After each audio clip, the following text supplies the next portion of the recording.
Hey guys, I'm back. Sorry about that. I turned on a light.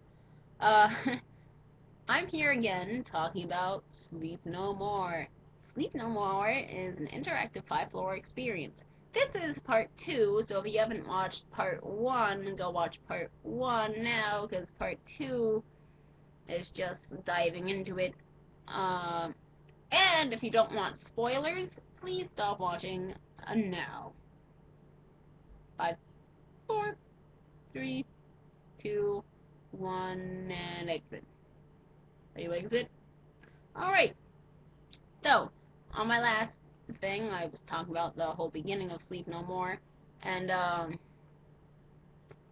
so I get in there, and, my plan was to see a certain scene, and then I went down to the third floor. I saw the guy with the mustaches. Ooh, mustache, he must be a good character to follow. So I did, and so I'm in this room with him, and he whips out a bone, and he's like crying over the bone, and it's just me and this other actor, and I'm like, am I supposed to be in here right now? Like, is this okay? This is weird. Because these actors, when they look at you, they don't look at you. They look like through you. You're like, you're a ghost. You're not there. You're not actually there watching them. Well, at certain points you are, but I'll get into that later.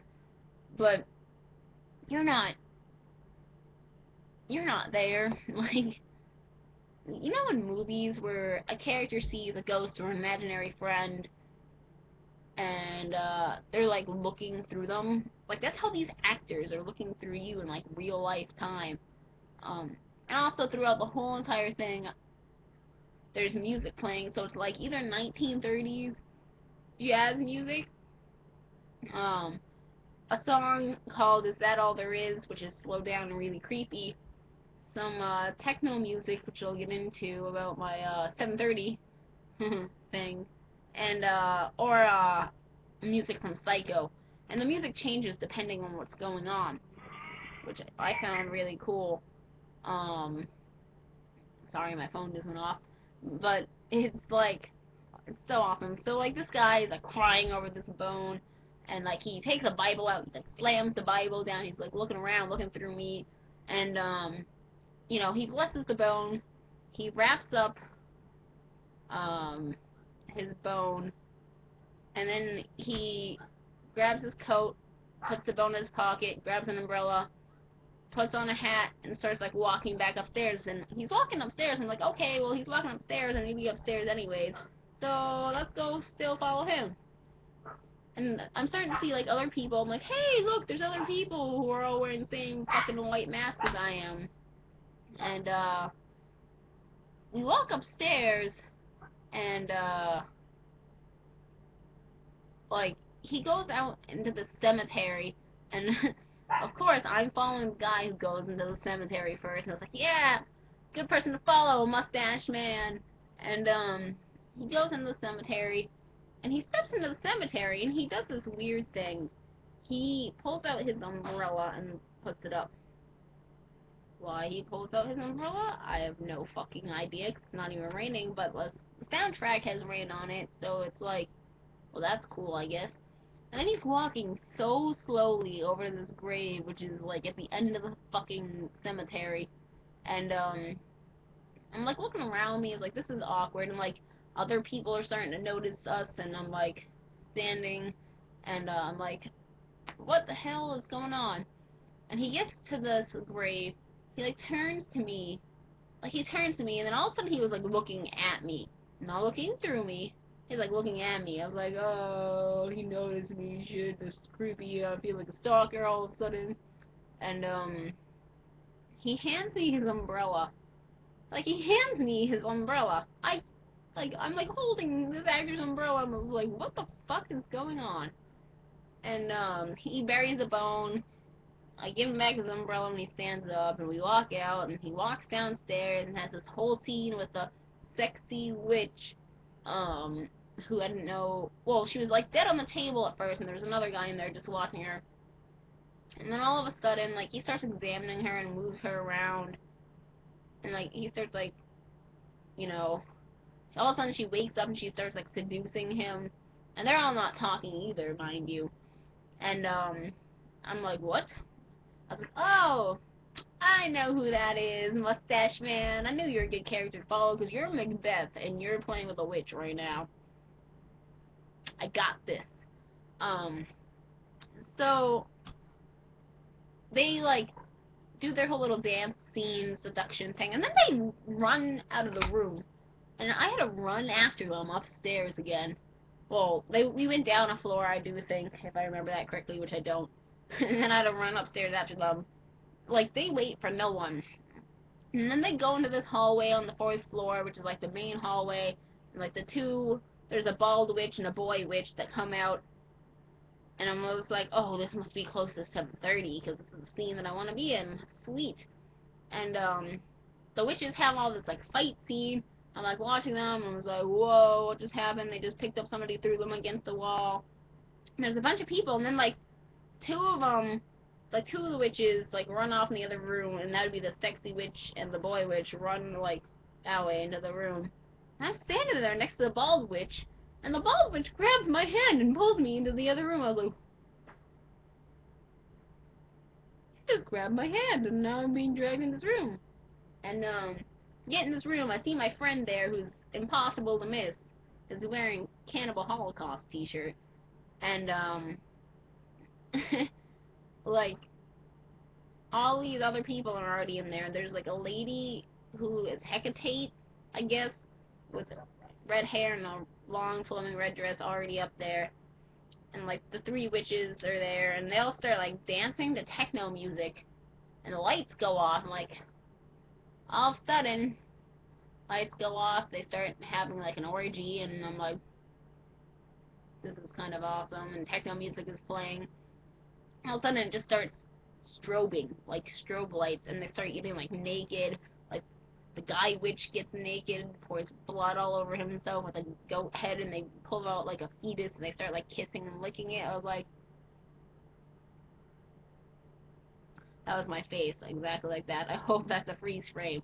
Um, and you know, it was I can't explain it. But Macbeth runs in, he's all like, man, all like disoriented, and they're taunting him with the tree and the baby, and you're like, what's going on? So all the lights come back on. The naked boy witch runs out of the room. I was like, oh, naked boy witch, I'm gonna follow him because he's gonna go back up and change, and then he's gonna come back out, and then I'm gonna, you know, follow him through some of the play because he's going to be a good character to follow. He's going to have a lot of interactions with everybody else. So instead of like doing what I thought he was going to do, he like goes into this room and goes into a shower, like and starts showering. I was like if you could see my face underneath that mask, it probably looked really puzzled. But he starts like showering, and I'm like, what the fuck just happened? And like he had somebody hand him his towel, he had somebody like hand him his shirt, I put on his pants. What? Anyways, somebody else put on his shoes, and then like he runs out of the room, and we all kind of run after him, and you know, then there's like a whole banquet scene, and you know, um, like it's a slow down banquet scene, which is kind of like, I guess like the mid mark, the end mark of the play.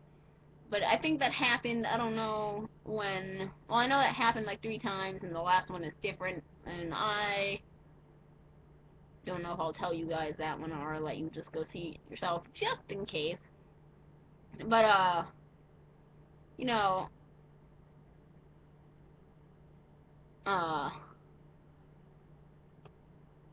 this play is obviously incredible. The rest I'm gonna tell you about, like it's a blur, but here's some of the highlights. I got pulled in the room by the front desk man, who I later found out was the porter, who I was kind of following like semi the whole time because he had a beard, and I guess like the actor's name is Paul. Paul, you have a nice beard. Just saying. He pulled me in the room and you know, he kind of like locked and shut the door, and we had a one-on-one. He pulled like a seat out for me. He had a pentagram carved into his desk, and he was like tracing it. And he kept like looking behind him, and then he had me hold a note for him. And like, we got up and left the room, and he put the note underneath the candle, and I was the only one who knew it was there. And the play itself, it runs 3 times while you're there, every hour. So like the first hour it runs, second hour it runs again, the third hour it runs, but you can do whatever you want, and you just lose track of time.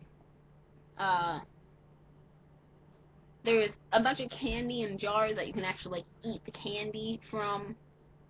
There's a pregnant woman's sex death scene. I watched a pregnant woman, get killed in front of me, and later I learned that was Mrs. Macduff, and Macbeth kills her, and then Mr. Macduff finds her and cradles her and cries over her.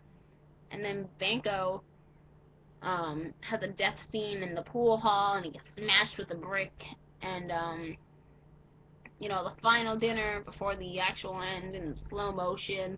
Then there was like ballroom dances, and there's a room where it's like the kids' bedroom, and it has a normal bed, and this represents the children murders in Macbeth.